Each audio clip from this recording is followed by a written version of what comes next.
The lease agreement wasn't supposed to have his name on it. My heart stopped when I pulled the thick envelope from the pile of mail outside the new apartment door. I was expecting to see my signature, mine and the landlord's, stamped and finalized. Proof that this was a fresh start I had fought for. Instead, the document read something I couldn't process. Tenant, Mark Reynolds. Occupant, Emily Carter. My ex-stepfather. My name wasn't on the official line, only scribbled under authorized occupant, like I was a guest in my own home. The paper smelled faintly of ink and cardboard, damp from the rain. A mistaken delivery. The envelope left in my box instead of his. My hands shook as I flipped through the stapled packet, searching for an error, something, anything that would correct this. But it was real. He had actually set the lease up so I wasn't legally a tenant. I wasn't protected. I had no rights to the apartment I had chosen, packed my life into, and signed an agreement on weeks earlier. Something inside me cracked. This was no accident. I sat down on the bare floor, surrounded by half-unpacked boxes and the stale smell of moving tape, trying to process. Mark wasn't even my stepfather anymore. My mom divorced him 3 years ago. But somehow he still lurked in our lives, like a shadow that refused to fade. He had been the one with the smooth connections to landlords, the safety net reputation, the kind of charm that could trick strangers into trusting him. When the landlord asked for a guarantor, he had swooped in, all smiles, insisting he fix things. But now this wasn't fixing. It was erasure. A fury rose in me, but it carried fear along with it. What would happen if I confronted him? He controlled parts of my family's finances still, despite the divorce, because my mom leaned on him just for support. My younger siblings relied on that safety net for school expenses, and if I disrupted the balance, it wouldn't just be me who paid the price. I felt trapped in a bind that was so much bigger than just an apartment lease. I folded the papers back into the envelope, but the words blistered into my mind. Occupant only. Was that what he thought of me? A child still, someone not responsible enough to own her life? And worse, what would my mother say if I accused him? Would she defend me or cringe back into silence, the way she always did around him, even after everything? That night, I couldn't sleep. Every sound in that hollow apartment echoed louder than it should. The buzz of the fridge sounded like a warning. The silence after my phone dimmed like a judgment. I wanted to scream, to demand answers, to undo the years of him inserting himself into decisions that were supposed to be mine. But all I could do was stare at the lease spread out on the floor, underlining in my head the one cruel fact. I was living in a place where I didn't legally exist, and I knew I couldn't ignore it. If he had claimed this right once, he'd do it again. Twist this situation into proof that he still had control over me. I had to get answers from my mom, from him. I needed to know how deeply this betrayal went, but I wasn't prepared for what he'd say when I confronted him face to face. Shall I write the next chapter? When I confronted my mom the next morning, she wouldn't even meet my eyes. The kettle whistled in her kitchen, and she fumbled with tea bags, as if the sound drowned out the weight of my voice. "It's not a big deal, Emily," she said finally, almost pleading, the words brittle as glass. "Mark just wanted to make sure everything was handled correctly. You've been stressed. This way, there are no risks." No risks?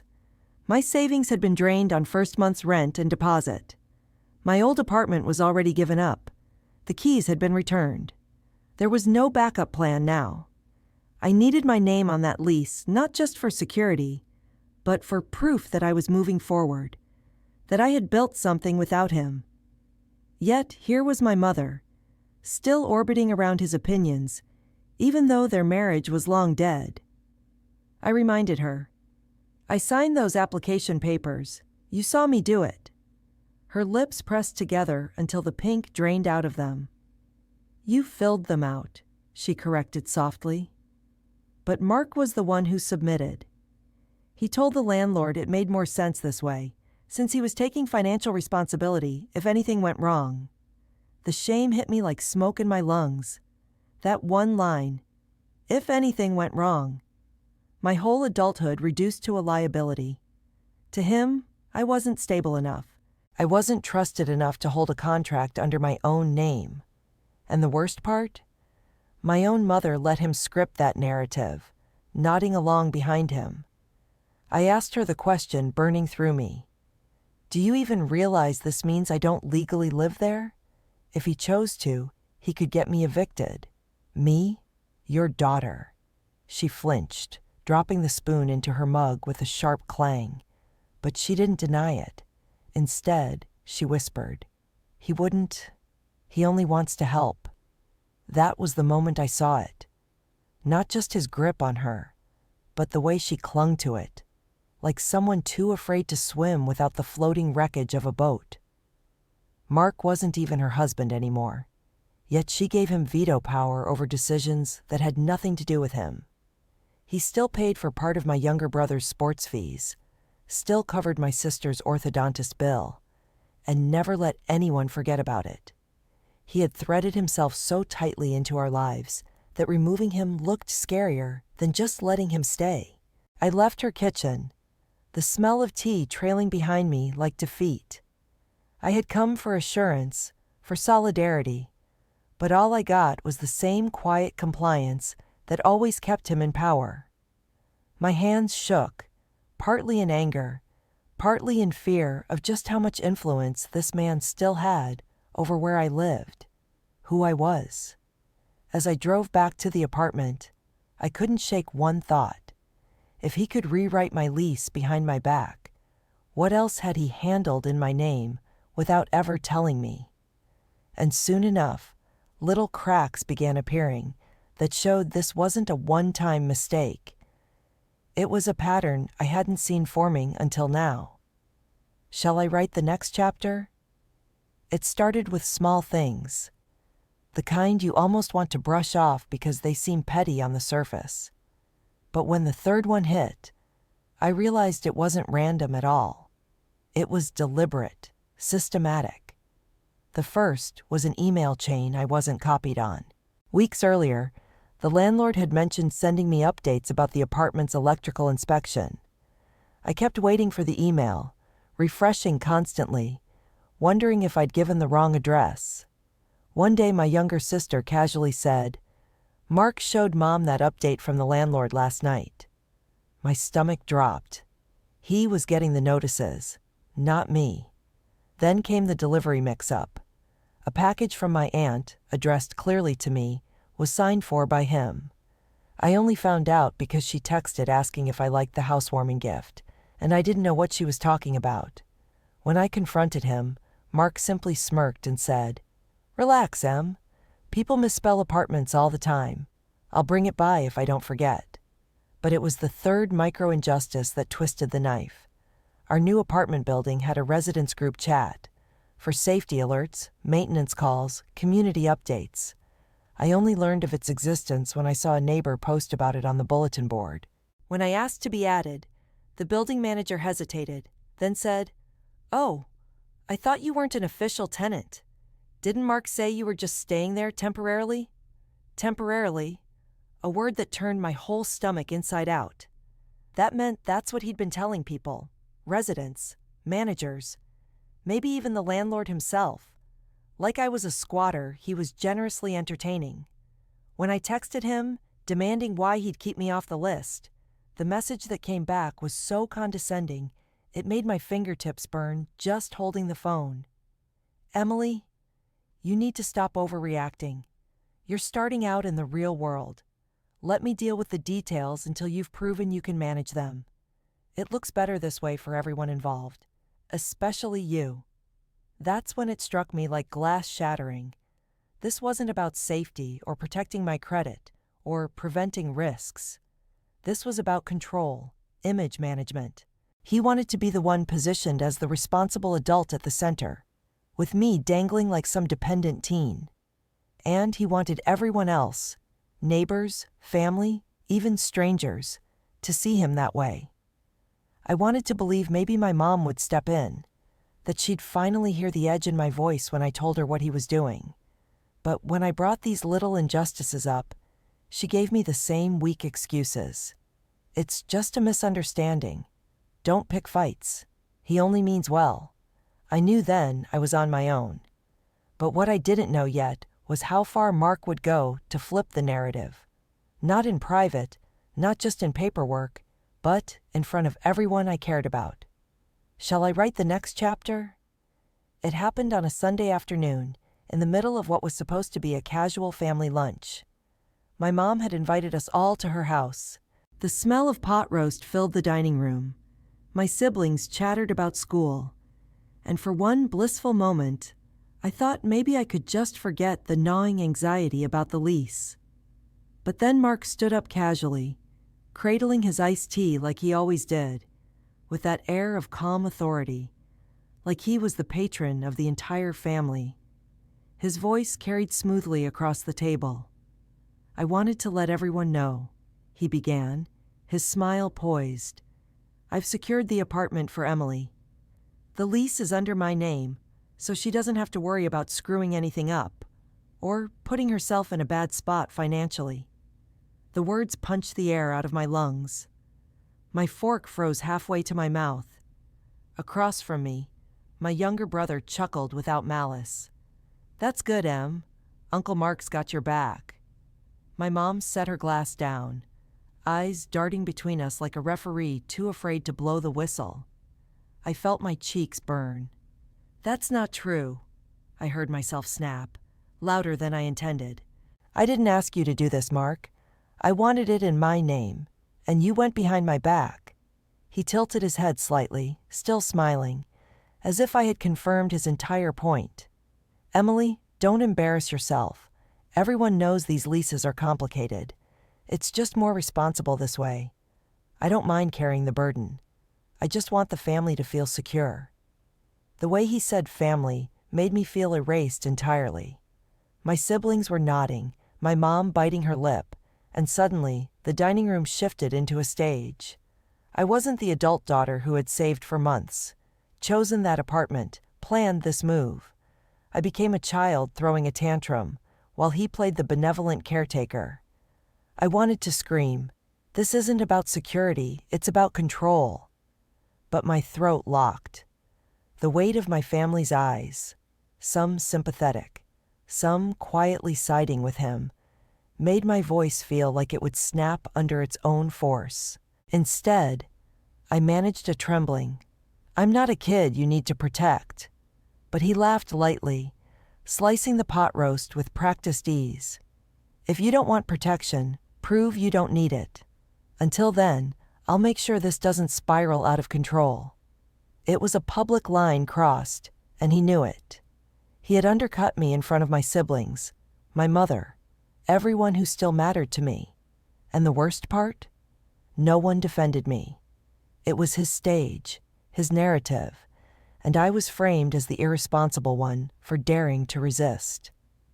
That night, lying awake in the half-unpacked apartment, I understood something nauseatingly clear. He wasn't just undermining me in the fine print of a lease.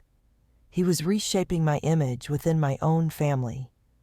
If I didn't push back, that version of me, helpless, dependent, incompetent, would settle into their minds like cement. But was there even a way to fight someone who controlled both the paperwork and the story? I decided I needed to try a fix of my own, a straightforward, rational plan. But what I didn't know then is that Mark had already closed every door he suspected I'd run to. Shall I write the next chapter? The next morning, fueled by rage and a shaky kind of determination, I decided to bypass him completely. If Mark controlled the lease, then I'd go straight to the landlord. I planned every word in my head like a speech. I'd explain that there had been a mistake, show the bank transfers I'd made for my share of the rent and deposit, and demand my name be put back on the contract.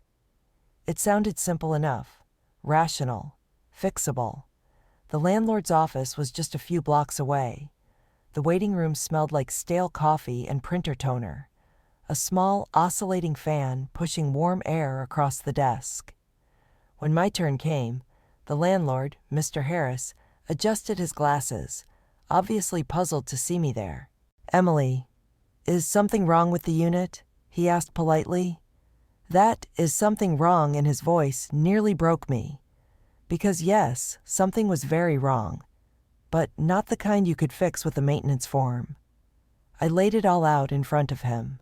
The transfers, the emails about my application, everything. My palms were slick as I slid the papers to him, desperate for him to see that my name belonged where it had been erased. He skimmed through quietly, then looked up with a calm but definitive tone that crushed me. "I'm afraid there's nothing I can do." The lease was finalized under Mark's name by explicit request. "You're listed as an occupant only, which means you aren't legally recognized as a tenant.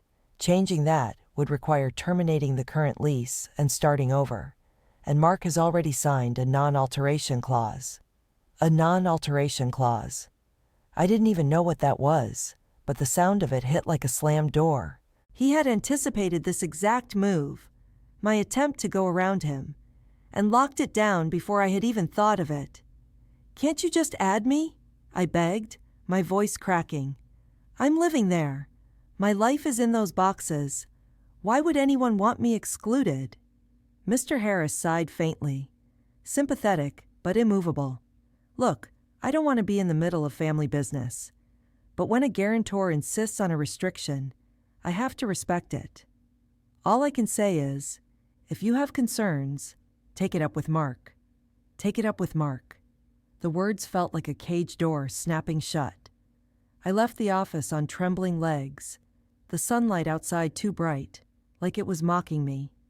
My phone buzzed in my pocket, a new message from my mother. "Mark said you might confuse things with the landlord. Please don't stir trouble. He's only trying to keep you safe." That was when the bottom truly dropped out. He had not only blocked me with paperwork, he had already poisoned the well with my own mom and with the landlord. Every escape route I might have tried, he had already mapped and sabotaged in advance. In that moment, standing on the sidewalk with people brushing past me, I realized I couldn't fix this neatly. I couldn't be the reasonable adult who calmly sorted things out. Not when every rational attempt had been burned behind my back before I even got started. If I wanted to win this, I would need leverage, real proof of what he was doing, something undeniable. And the strangest part? That proof was about to land in my lap in the same way the lease had, by mistaken delivery. Shall I write the next chapter? 4 days later, it showed up just as casually as the lease had. A thin, cream-colored envelope slipped under my door, the landlord's logo in the corner. I almost ignored it, thinking it was another routine building notice. But as soon as I unfolded the letter inside, my mouth went dry. It wasn't addressed to me at all. It was for Mark. An invoice, formal as anything, with tenant Mark Reynolds, printed at the top. Attached was a copy of the landlord's instructions from weeks ago. Per tenant request, occupant Emily Carter should not be given tenant rights. She is to be listed as occupant only and excluded from all building communications. Excluded. There it was, in black and white. Not forgotten, not a mistake. He had specifically asked for me to be cut out.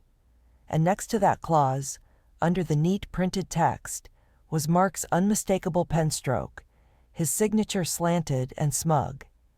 I felt my chest tighten as if the walls around me were closing. It wasn't enough for him to publicly humiliate me, or to quietly frame me as irresponsible at family dinners. He had deliberately, strategically built paperwork that erased me completely. That was his real intention. Not safety, not protection, but ownership. He wanted me under his name, under his shadow, the way he still kept my mom tied to him, through bills and small favors she couldn't seem to refuse. For hours that evening, I sat on the cold hardwood floor of my apartment, spreading the papers out like evidence in a trial. I stacked my bank transfer receipts on one side, copies of email threads where I was the primary contact on the other, and circled the damning section of the invoice in red pen. Seeing it laid out made something inside me harden. This wasn't just manipulation anymore. This was fraud in all but name. My phone buzzed again. A group text from my siblings lit up the screen. Mom says we should be grateful Mark takes responsibility. Not everyone has someone like that to count on. I stared at their words, bile rising in my throat. Grateful? For being erased from my own life? For having my autonomy rewritten as dependence? It made me realize just how tightly his image management clause still gripped everyone. To them, I was the selfish rebel pushing away someone who only wanted to help. I knew then that quietly complaining would do nothing. My sibling loyalty, my mother's fears, he was banking on all of it to keep me silent. But with this letter, I finally had proof that he wasn't a benevolent caretaker. He was rewriting legal documents behind my back to cement control. And if I didn't use it, if I didn't act, I would be complicit in my own erasure. The decision settled inside me with a force that left me trembling. Collect everything. Gather every receipt, every text where he had admitted fixing things, every scrap of proof. Then force it into the light. But the question was, how? Should I corner him alone, expose him to the landlord, or bring it all before my family at once? I didn't know yet. I just knew the next move had to break his narrative completely. Shall I write the next chapter? The weight of the envelope and those receipts wouldn't let me sleep. I kept picturing his smirk at the dining table, the way he twisted the story until my mother and siblings nodded along like a chorus. That humiliation burned in me like acid. If I confronted him one-on-one, he'd only gaslight and spin it into another Emily isn't ready for responsibility performance. No, this had to be public, undeniable. So I started making a file, literally. I created a binder, labeled it Apartment Lease Evidence. Inside, I clipped the letter that exposed his deliberate request, my bank transfers, screenshots of texts where he said things like, "Don't confuse the landlord, I've already got it covered." I even printed my application emails where the landlord initially addressed me directly, proving I was the original applicant. Every piece told the story. He hadn't stepped up to save me. He had stolen my right to adult independence and staged himself as savior. As I built the file, a cold resolve settled in. I would not let him narrate my life to my own family. Not again. And I knew exactly why it had to be them. My mom, my siblings. They were the ones keeping his grip alive by believing his performance. If I could rip the mask off in front of them, the scaffolding he hid behind would collapse. I waited for the right moment. The weekend was coming, and Mom texted about another family dinner. I stared at the message for a long time, then wrote back, "I'll be there. But I need everyone present, really present." The night before, I barely touched dinner in my empty apartment. The shadow of the boxed evidence binder loomed on the table like a loaded weapon. Fear and adrenaline twisted together, because I knew this wasn't just about the lease. It was about every year he had quietly dictated terms in our world, even after divorce. It was about proving to my family that I wasn't the malfunctioning daughter, that he was the manipulator who had kept us under his thumb. Sunday evening came, and I walked into my mom's house clutching the binder under my arm. My heart hammered so hard I was sure they could hear it. My brother was sprawled on the couch, my sister scrolling her phone. Mom was setting plates nervously, and then Mark, standing tall at the head of the table, arms folded, smiling like he'd already won. "Emily," he said smoothly, "good to see you. I hope you're feeling more cooperative tonight." Something in me snapped into clarity. I set the binder on the table, the plastic cover slapping against the wood. My hands were steady now, steadier than they had been in weeks. "Funny you say that," I whispered, flipping the cover open, "because I brought proof that shows exactly what you've been doing. And tonight, everyone is going to see it." His smile faltered just enough for me to breathe, and as I slid the first letter across the table, toward my mother's trembling fingers, I knew I had finally reached the breaking point that couldn't be reversed. Shall I write the next chapter? The silence after I slid that letter across the table was heavy enough to crush me. My mom's hands trembled as she unfolded it, her lips moving silently over the line that named me occupant only. My little sister leaned over her shoulder, reading out loud without grasping the weight. Per tenant request, occupant Emily Carter should not be given tenant rights. The words dissolved into her own startled gasp. I locked my eyes on Mark. For the first time, he didn't look smug. He masked it fast, but I saw it. A flicker of recognition that his performance had sprung a leak. "This is being taken out of context," he said, his tone still calm but sharper than before. "Out of context?" My voice cracked like glass. "You specifically requested the landlord strip me from tenant rights, and here's proof you signed it." I flipped to the signature page, turned it toward my siblings. "This isn't protection, it's erasure." He chuckled softly, like I was a comedian gone too far. "Emily, what are you talking about? Anyone who's lived in the real world knows sometimes paperwork doesn't reflect feelings. I'm the one risking financial responsibility here. If you default, it comes back on me. Is it so wrong to make sure my name reflects that?" But before I could lash back, my brother frowned. "Wait. Emily paid the deposit, didn't she? She sent her part to you weeks before move-in. Why wouldn't she just be on the lease if she's already paying?" That was the crack in the armor. I pounced. "Exactly. And here are the bank transfers." I slid my printed receipts like cards in a poker game, each one pushed closer to the center. Every dollar I promised, every payment lined up. So if he says he's protecting me financially, where's the risk? He's using my money while erasing my name.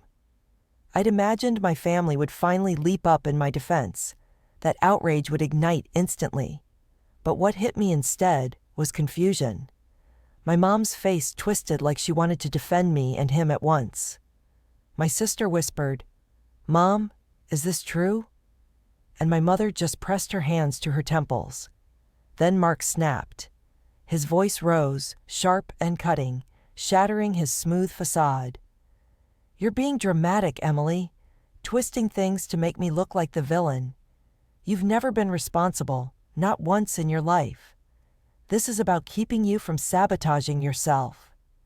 The venom in his words hung in the air, and the room tilted, because for years he had stayed so maddeningly calm, so relentlessly polished. The fact that he was yelling now, veins straining in his neck, actually got through to my family more than all my documents could. My siblings' faces shifted. They had never seen him slip the mask. For the first time, it wasn't just me raising my voice anymore. My brother slammed his hand on the table. "Stop talking to her like that. She's not a kid, and this proves you've been screwing with her." The room swelled with tension, but I knew this was just the beginning, because Mark wasn't a man to back down, and the retaliation waiting beneath his anger would cut deeper than missing names on a lease. Shall I write the next chapter? Mark's mask cracking should have been a victory, but the fallout was immediate and suffocating. He didn't storm out like I secretly hoped. No, he doubled down, reclaiming control in the way only he could, cold, calculated, and cruelly precise. By the next morning, the consequences of confronting him crashed down on us. My mom called me in tears, her voice hoarse from a night without sleep. "Emily," she pleaded, "why did you have to do this in front of everyone? He's saying he won't cover the rest of Jacob's soccer fees or Lily's orthodontist payments anymore. Do you understand what that means? I can't afford those without him." I gripped my phone so hard my knuckles whitened. There it was, the punishment. He was cutting off the very lifelines that had kept my mom wrapped around his finger all these years. Not by chance, not by anger. It was surgical. He made their well-being dependent on him. So when I stood up for myself, my family felt like the ones paying the price. And it worked. By the afternoon, texts trickled into my phone one after another. From my sister. "Did you have to humiliate him like that? Now Mom's stressed out of her mind." From my brother later. "I get your point, Em, but timing matters. Jacob's season is on the line." It was dizzying. Last night they saw through him, but today, with their comforts slipping, they were already bending back toward his orbit.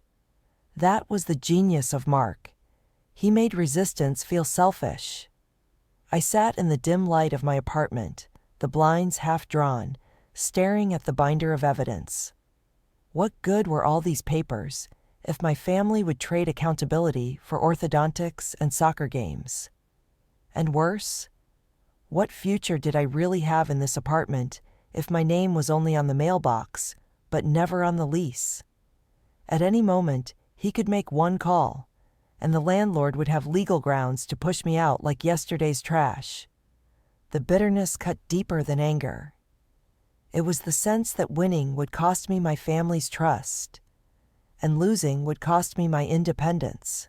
Was my only choice to bend my head like my mother always did, swallowing silence to keep the peace.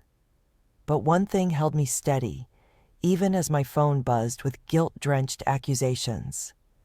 The image of his signature on that clause. Proof that none of this was about my inexperience or risk. It was about control. If I let it go now, then I was exactly what he wanted me to be. A name scrubbed off the record, grateful just to be allowed in the room. And so, with my heart pounding, I made the decision that terrified me the most. If my family was too blinded to stand with me, I would have to go beyond them. Beyond Mark, beyond Mom's resignation. The next move would cost me, but it would mean reclaiming what was mine, legally and visibly. I opened my laptop, pulled up every document, and began drafting an email, not to my mom, not to my siblings, but directly to the landlord with all the evidence attached. Only this time, I CC'd my entire family. This was no longer about quiet arguments at dinner tables. This would be confrontation on record. Shall I write the next chapter? The moment I hit send, my entire body shook. It felt like dropping a match into dry brush. There'd be no stopping the fire that followed. The email was blunt. Every attachment lined up like exhibits in a courtroom. Screenshots of my payments, the landlord's first emails to me, the occupant-only invoice with Mark's signature circled in red. I laid it all out in black and white, and then I added the line that made my chest tighten even as I typed it. This is a deliberate act to remove my legal rights as a tenant despite fulfilling financial obligations. I request immediate correction. I CC'd my mother and siblings, and yes, I CC'd Mark too. I wanted them to see everything at the same time. No chance for him to slither into private conversations and spin his narrative before mine hit. The reaction was instant. Within 5 minutes, my phone buzzed with a message from Mark. A single sentence that stung like venom. "You'll regret doing this, Emily." Then came my mother, her voice breaking over the phone. "Why would you drag everyone into this? Why didn't you just talk to us? Now the landlord thinks we're a train wreck family." I wanted to scream that we were a train wreck family, that Mark alone had derailed us long ago. But all I said was, "Mom, It was the only way to show you what he's really doing." Hours later, the landlord replied, not to me privately, but to the entire chain. His email was clipped and formal. "Upon review of the attached documents, it is clear there may have been misrepresentation in how the lease was originally finalized. We will need to schedule a meeting to amend the agreement to reflect Ms. Emily Carter as a co-tenant, given her financial contributions and residency." Reading it stole my breath. The proof had worked. The authority my family still resisted was now outside, from the landlord himself. He was acknowledging me not as an occupant, but as someone with equal claim. That night, though, the victory tasted hollow. My brother called to warn me, his voice low like a conspirator. Mark's furious. He says if you force this, he's pulling out of all the financial help for Mom entirely. Like, everything.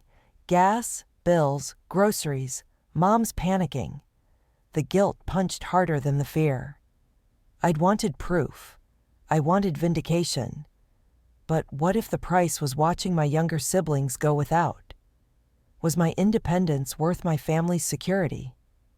But then I remembered his words at the table, laced with contempt. "If you don't want protection, prove you don't need it." That was exactly what I was doing, proving I could fight, even knowing the cost. Still, what awaited me at that meeting with the landlord wasn't going to be a clean-cut victory. Because Mark wouldn't just sit back and surrender control. He would walk into that office determined to scorch whatever remained of me in their eyes. And with my family caught in the middle, the stage was set for the ugliest confrontation yet. Shall I write the next chapter? The meeting felt like a courtroom, even though it was just the landlord's cramped office with buzzing fluorescent lights and the faint smell of dust from old files. My evidence binder sat heavy on my lap, my palms sweating under its weight. My mom perched nervously on the edge of her chair, trying to look invisible, while my siblings sat against the wall, pulled in like unwilling witnesses. And then Mark walked in, confident as always, wearing that same pressed-collared shirt like armor, carrying nothing but his smirk. Mr. Harris, the landlord, cleared his throat and spread the documents over the desk. "We're here to address a discrepancy in the lease. It appears Ms. Carter has made direct financial contributions toward deposit and rent, yet is listed only as an occupant. Can someone explain why?" Before I could open my mouth, Mark leaned forward, elbows on his knees, and spoke in that maddeningly smooth voice. "It's simple, really. Emily has a history of being impulsive with money. I thought it was better for everyone if she wasn't saddled with the legal risk. I stepped in to protect her from defaulting or, frankly, destroying her credit. My intention was never to exclude her. It was to shield her." That word, shield, made my blood boil. "Protect me?" I snapped, my voice breaking. "You didn't shield me, you erased me. You signed paperwork specifically requesting the landlord strip me of tenant rights. That's not protection, that's control." I slid the invoice across the desk, his signature glaring up at him like a knife. My siblings leaned forward. I saw the flicker in their eyes as they read the damning line again, feeling the weight of the proof. For the first time, Mark faltered. His jaw tightened. "You're twisting this, Emily. You always twist things. You're ungrateful. You've never once acknowledged the countless resources I've provided. That rent you claim is yours? Where do you think the landlord's confidence came from? My name. Without it, you wouldn't even have the apartment." Mr. Harris raised a hand, silencing the spiral. "Regardless of intent, the fact remains that Ms. Carter has proof of financial obligations equal to those of a tenant. Legally, this omission is problematic." I turned to my mom, voice trembling but direct. "Mom, this isn't about gratitude. This is about me having the right to own my life.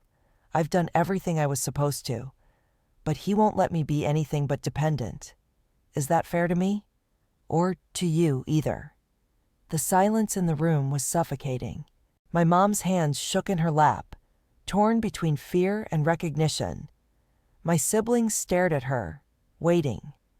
For years she had sat out of these battles. But now, in this ugly, glaring light, with papers and proof spread across a landlord's desk, the choice was hers too. Finally, she whispered, not loud, but clear enough to freeze Mark's smirk. He's right, Mark. You went too far. That crack in her loyalty sent Mark's mask shattering. His eyes snapped to her, then back to me, fury rising like a tide. If you think this makes you independent, Emily, you have no idea what you've just signed your family up for. Do you honestly believe you can hold this together without me? And as his words echoed through that small office, I realized the confrontation wasn't just about this lease anymore. It was about who we were as a family. With him, or finally without him. Shall I write the next chapter?